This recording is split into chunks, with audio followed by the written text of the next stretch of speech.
Olá, queridos, dando continuidade ao nosso estudo, por que não devemos guardar o sábado?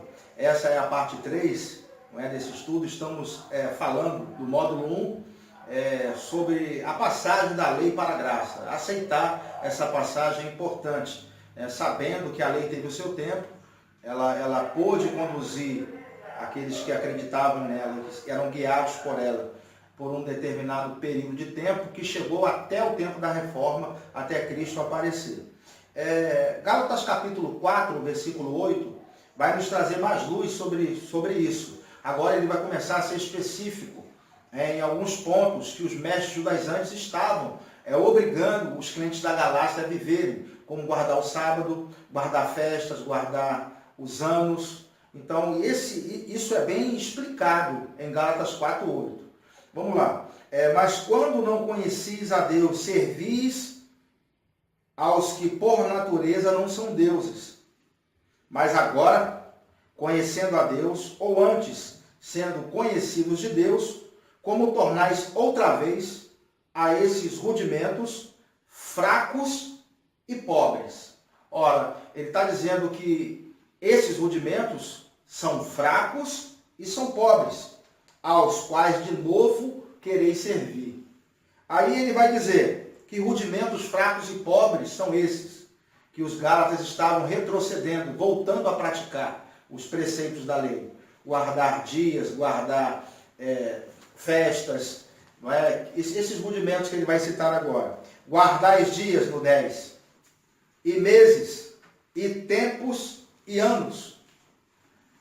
Receio de vós que não haja trabalhado em vão para convosco. Então ele diz, mas agora conhecendo a Deus, ou antes sendo conhecidos de Deus, vou repetir, como tornais outra vez a esses rudimentos fracos e pobres, aos quais de novo quereis servir. Ele diz, guardais dias, rudimentos fracos e pobres. Guardais meses, rudimentos fracos e pobres. Tempos e anos, rudimentos fracos e pobres. Não é? Quando ele fala de dias, ele está falando de sábado, do dia de sábado, porque nós vamos ver um pouco mais para frente que o sábado, ele tinha 3 tipos de sábado que o judeu deveria guardar. Mas o que Paulo se refere aqui, quando está querendo falar sobre dias, ele está querendo falar o dia de sábado mesmo, não é? Começa no pôr do sol de sexta-feira e termina no pôr do sol de sábado. Obra nenhuma se deve fazer nesse tempo. O judeu cria dessa forma e algumas pessoas hoje, na graça, eles também preservam essa questão do sábado. Raramente, porque Paulo está dizendo que são rudimentos fracos e pobres, que os crentes da Galácia estavam voltando a viver e a servir. Não tem mais claro, eu não posso ser mais claro do que isso. Não tem como ser mais claro. Ele fala também sobre meses. Meses fala de luas novas, que eram consideradas ocasiões especiais. Ok? Festa da lua nova. Depois, ele vai falar sobre tempos. Tempos são as festas anuais. Pentecostes, tabernáculo, Páscoa. E anos, fala do ano sabático. Então ele está dizendo que todas essas coisas são rudimentos fracos e pobres, que aqueles crentes da Galácia voltaram a praticar e que agora eles deveriam deixar de fazer aquilo, simplesmente porque estavam debaixo da graça. E a carta de Paulo aos Gálatas é combatendo tais ensinos. E ele chama esses rudimentos de fracos e pobres. É mais ou menos assim, irmãos. O homem, ele não aceita que na graça você não precisa fazer nada. Porque o homem ele sempre quer fazer alguma coisa para ser aceito diante de Deus. Se não tem, ele inventa alguma coisa para fazer. Porque, na verdade, ele quer atenuar a culpa dele. Ele não se entrega ao amor de Deus, que simplesmente diz, rapaz, você está perdoado, independente das obras que você vai praticar, eu estou te manifestando perdão. Você deve me obedecer não por medo da punição, mas você deve me obedecer simplesmente porque você me ama e entende o meu amor por você. Simplesmente é isso. Então, se a pessoa ela hoje está em Cristo e ela ainda se sente condenada, e para atenuar a sua culpa, ela se cerca de coisas que se deve fazer, de coisas que se deve observar, simplesmente ela não entendeu a graça ainda de uma forma plena, porque simplesmente não é preciso fazer nada. Cristo já fez. Eu respondo a esse amor. dando agora a ele obediência, seguindo a lei que está dentro de mim, que é a lei do Espírito de vida, que me livrou da condenação da morte e do pecado. Tá certo, irmãos? Então eu queria ler esse texto para você e explicar um pouco sobre ele, não é? Que para mim é um texto que fica bem claro que esses rudimentos de guardar dias, como sábado, por exemplo, festas e ano e tempos, esses são rudimentos fracos e pobres, e eles estavam se colocando para servir. Depois você pode ler toda a carta de Paulo aos Gálatas e você vai chegar também a essa mesma conclusão, não é, que eu acabei chegando. É claro que essas coisas eu não descobri do dia para a noite. Isso aqui foi um tempo de estudo, eu indagando, querendo saber sobre a questão do sábado, buscando realmente com o coração aberto, sem estar preso a nenhum tipo de dogma ou nenhum tipo de ensinamento, porque às vezes a gente quer preservar o ensinamento que nos deram e a gente se depara com a verdade e a gente não quer abrir mão da verdade, porque a gente quer preservar de repente um cargo ou preservar alguma coisa. Mas sabe, irmão, se Deus te mostrou algo na palavra e você está provando e está vendo que isso é verdade, você deve simplesmente abrir mão e aceitar aquilo que Deus está falando, porque simplesmente está na Bíblia. Eu queria também aproveitar para desmistificar, né, porque muita gente diz assim, Paulo, ele ia aos sábados na sinagoga, então ele guardava o sábado. Isso é uma das coisas que a gente ouve demais. E Jesus também, ele cumpriu a lei. Primeiro, Paulo ia na sinagoga no dia de sábado porque a sinagoga estava lotada, era o dia que o judeu estava lá. Ele queria ganhar o judeu, então ele ia lá nesse dia, mas não porque ele guardava o sábado. Ora, se ele guardava o sábado, por que ele falou que sábado é um rudimento fraco e pobre? Que os crentes da Galácia estavam voltando a praticar. Por que ele escreve essa carta para eles? É contraditório isso, né? Também, Jesus cumpriu a lei. Pronto. Tem muita gente que usa esse texto para dizer que Jesus cumpriu a lei. Bom, não vou dizer que Jesus não cumpriu, não é? Mas eu sei que Jesus ele não cometeu nenhum tipo de pecado.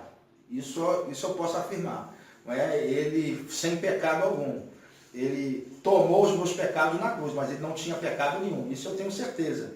Mas usam esse texto de Mateus 5,17, querendo dizer que Jesus cumpriu a lei. E Jesus, ele era uma das pessoas que cumpriu à risca todos os preceitos da lei. E eu queria mostrar para você que cumprir aqui não tem esse sentido. Tá certo? Mateus capítulo 5, versículo 17 diz assim: não cuideis que vim destruir a lei ou os profetas. Não vim abrogar, mas cumprir. Porque em verdade vos digo que até que o céu, a terra passem, nem o jota ou um tio se omitirá da lei, sem que tudo seja cumprido. Então aqui cumprir não tem no sentido de praticar a lei, mas está no sentido de cumprir tudo aquilo que estava escrito, acerca dele na lei e nos profetas. E Jesus ele cumpriu tudo aquilo que estava escrito a respeito dele. Os profetas falaram da sua vida, falaram do seu nascimento, falaram do seu ministério, falaram dos milagres, falaram das curas, falaram até mesmo da sua morte, falaram da sua ressurreição. Então Jesus ele veio cumprir tudo aquilo que estava escrito na lei e nos profetas, não no sentido de praticar a lei, mas cumprir. Eu queria provar isso para vocês, lendo o texto de Lucas, capítulo 18, versículo 31. Vamos lá.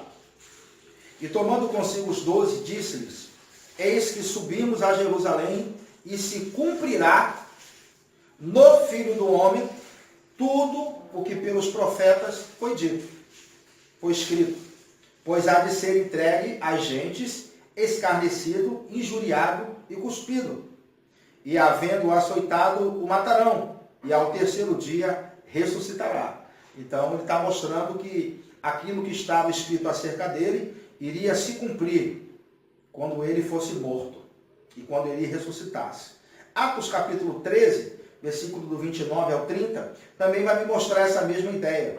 E havendo eles cumprido todas as coisas que dele estavam escritas, tirando-o do madeiro, o puseram na sepultura. Mas Deus o ressuscitou dos mortos. Então, mostrando mais uma vez, havendo eles cumprido todas as coisas que dele estavam escritas, tirando do madeiro, o puseram na sepultura. Mas Deus o ressuscitou dentre os mortos. Lucas, capítulo 24, 44, também vai mostrar isso. E disse-lhe: são essas as palavras que vos disse, estando ainda convosco, que convinha que se cumprisse tudo o que de mim estava escrito na lei de Moisés, nos profetas e nos salmos. Nota que o texto mostra que iria se cumprir tudo o que estava escrito na lei a respeito dele. Tudo o que tinha sido mostrado nos profetas e nos salmos. Na lei de Moisés, nos profetas e nos salmos. Aí 45, então abriu-lhes o entendimento para compreenderem as Escrituras. E disse-lhes, assim está escrito, e assim convinha que o Cristo padecesse e ao terceiro dia ressuscitasse dos mortos. Em seu nome se pregasse o arrependimento e a remissão dos pecados em todas as nações, começando por Jerusalém. Então nota que Cristo ele cumpriu tudo aquilo que estava escrito, não no sentido de praticar, mas no sentido de cumprimento das profecias ao seu respeito. Quando eu li para você lá, Mateus 5,17. Ok? Eu queria também te mostrar que Cristo, ele é o legislador. Eu disse a você que Moisés, ele trouxe a lei para os judeus. Ok? E também Cristo, ele trouxe mudanças na lei. Como um legislador, ele começou a fazer mudanças no seu ministério.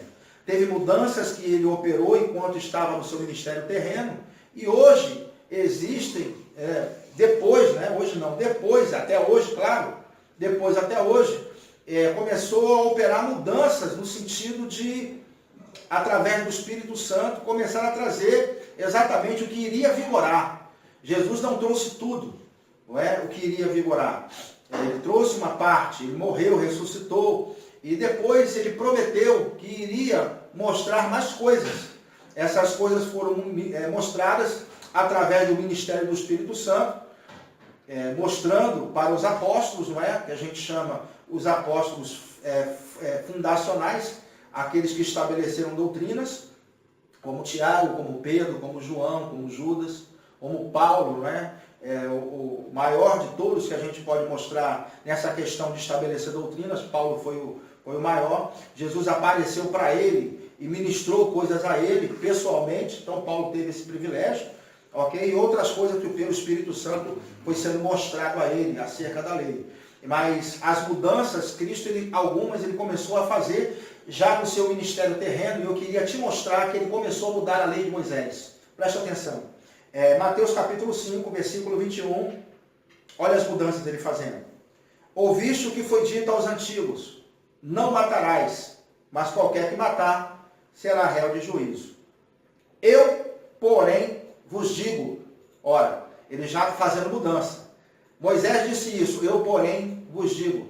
A lei disse isso, eu, porém, vos digo. Olha, eu, porém, vos digo que qualquer que sem motivo se encolerizar contra seu irmão será réu de juízo.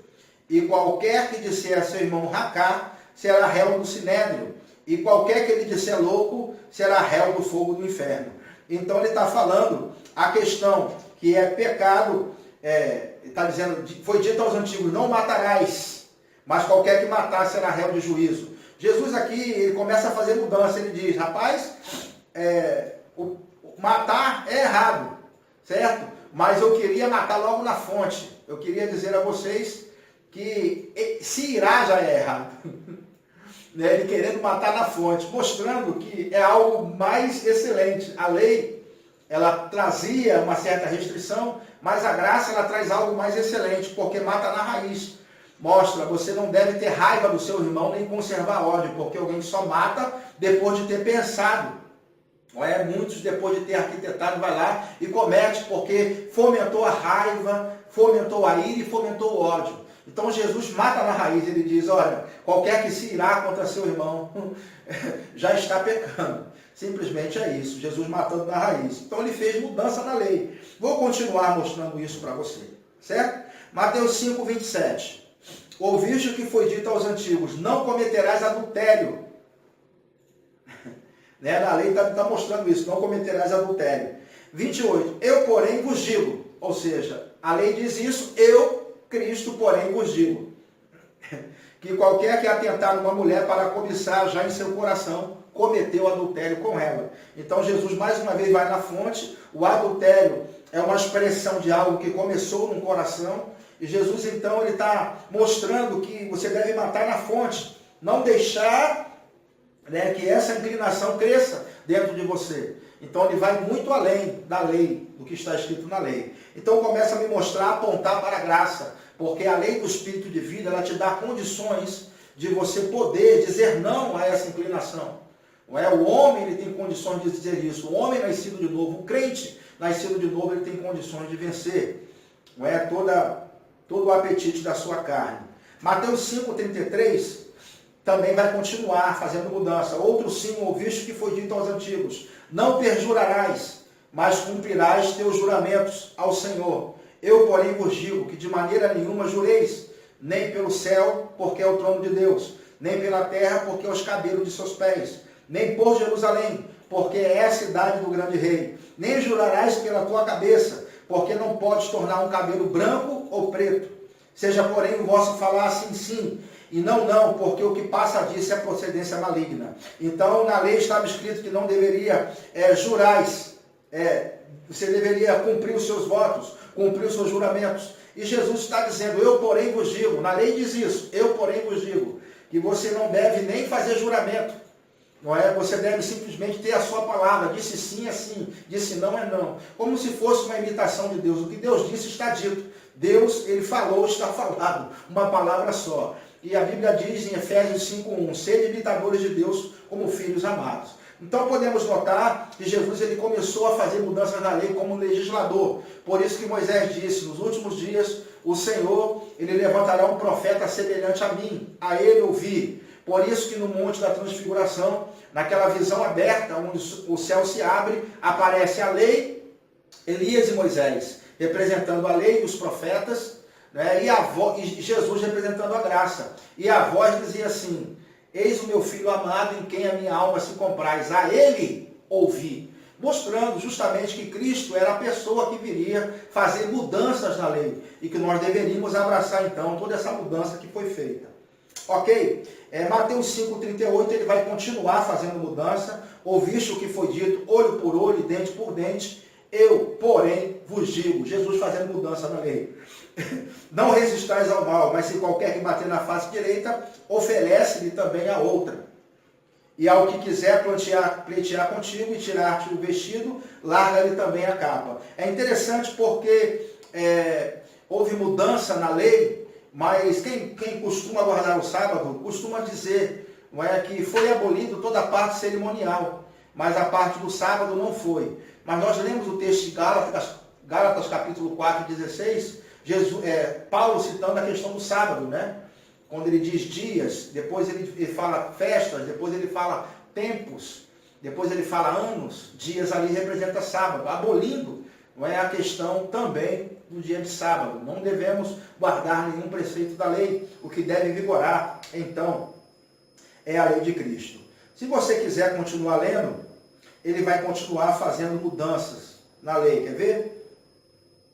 Ouviste o que foi dito, 43, amarás ao teu próximo e aborrecerás o teu inimigo. Eu, porém, vos digo, amai os vossos inimigos. Bendizei os que vos maldizem. Fazei bem aos que vos odeiam e orai pelos que vos maltratam e perseguem.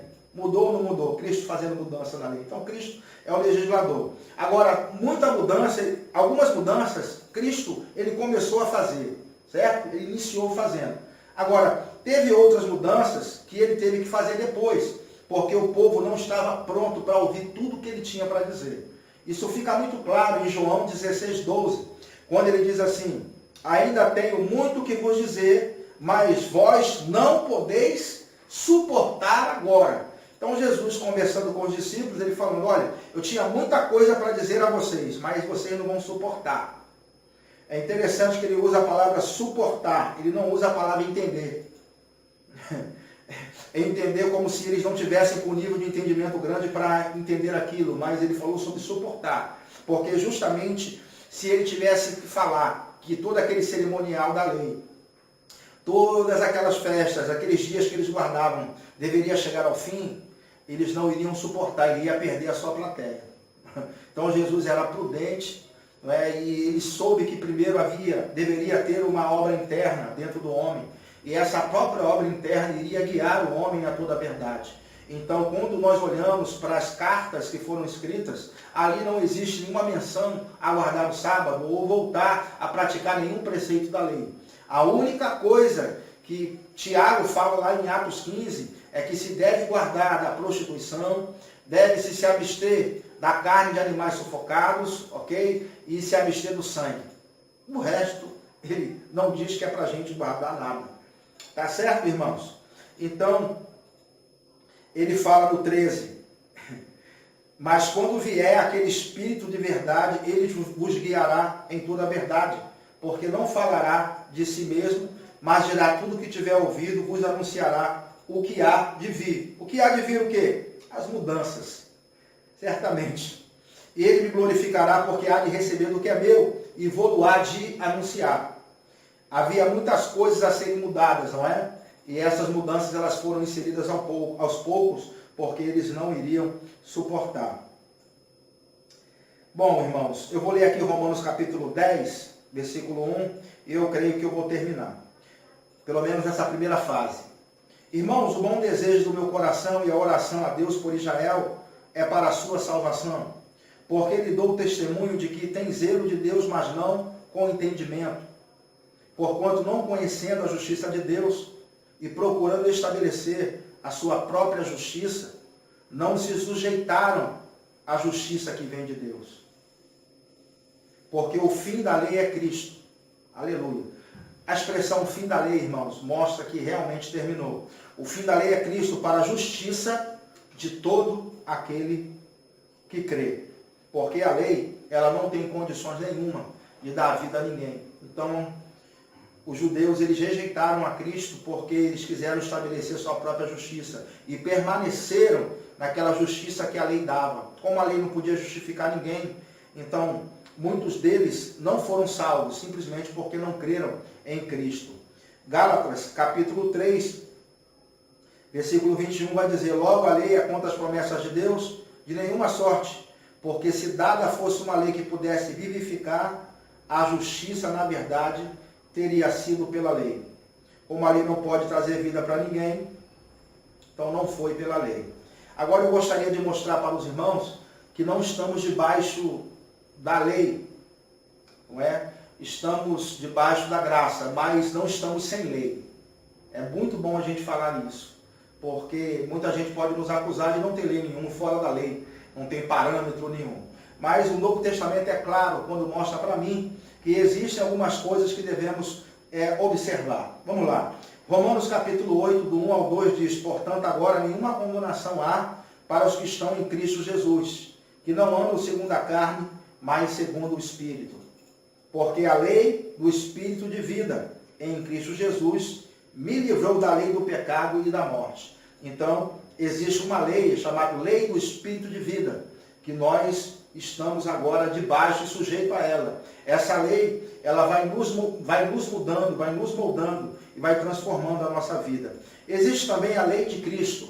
Está lá em 1 Coríntios capítulo 9, versículo 20. Diz assim: fiz-me como judeu para os judeus, para ganhar os judeus.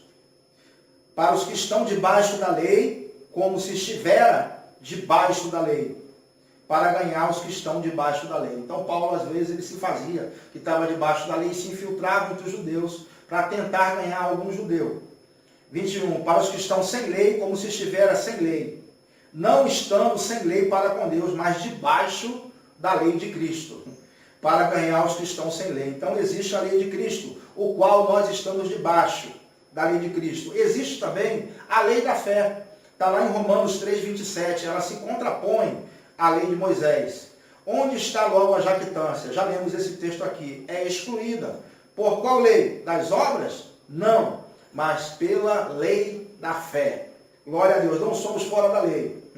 A lei da perfeita liberdade. Tiago, capítulo 1, versículo 25. Aquele, porém, que atenta bem para a lei perfeita da liberdade e nisso persevera, não sendo ouvinte esquecido, mas fazedor da obra de Deus, este tal será bem-aventurado no seu feito. Aqui fala sobre a lei perfeita da liberdade. A lei do amor, Tiago, capítulo 2, versículo 8. Todavia, se cumprirdes conforme a Escritura, a lei real. Amarás a teu próximo como a ti mesmo. Bem fazeis. Essa é a lei real. Amar ao próximo e amar a Deus. Amar ao próximo e a Deus. Mateus 22, 37. Respondeu-lhe Jesus: amarás ao Senhor teu Deus de todo o teu coração, de toda a tua alma e de todo o teu entendimento. E este é o primeiro mandamento. O segundo, semelhante a este, é: amarás ao teu próximo como a ti mesmo. Destes dois mandamentos dependem toda a lei e os profetas. Então, o resumo da lei, Cristo ele fez. Ele resumiu: você deve amar ao próximo e amar a Deus. Está resumido. Os preceitos da lei, nas suas minúcias, nas suas ordenanças, dias, tempos, festas, anos, cerimoniais, tudo aquilo foi abolido, ficou para trás. Chegou agora o tempo da graça. Tá bom, queridos? Essa é a primeira parte, que foi gravado, foi em 3 partes. Nós gravamos em 3 partes essa ministração que fala sobre a passagem da lei para a graça, ok? Na próxima série eu estarei passando para os irmãos, então, estarei falando só sobre o dia de sábado especificamente no Antigo Testamento e também no Novo Testamento, como as coisas se apresentam de forma mais clara. Tá bom? Eu espero que você tenha sido abençoado com esse vídeo. Se você está vendo ele pelo Facebook, que você possa compartilhar, tá bom? Também você tem a oportunidade de baixar o nosso e-book, 3 chaves para se interpretar a Bíblia, acessando o nosso site www.pastorantoniolira.com.br. Também vai estar aí embaixo do vídeo, você pode estar acessando. E se você está nos vendo pelo YouTube, você pode dar um like aí, um gostei. Você também pode compartilhar esse vídeo ou até mesmo se inscrever no nosso canal, porque estamos postando muitas coisas boas que vão realmente edificar a sua vida. Ok, queridos? Então fiquem na paz de Cristo. Até a próxima.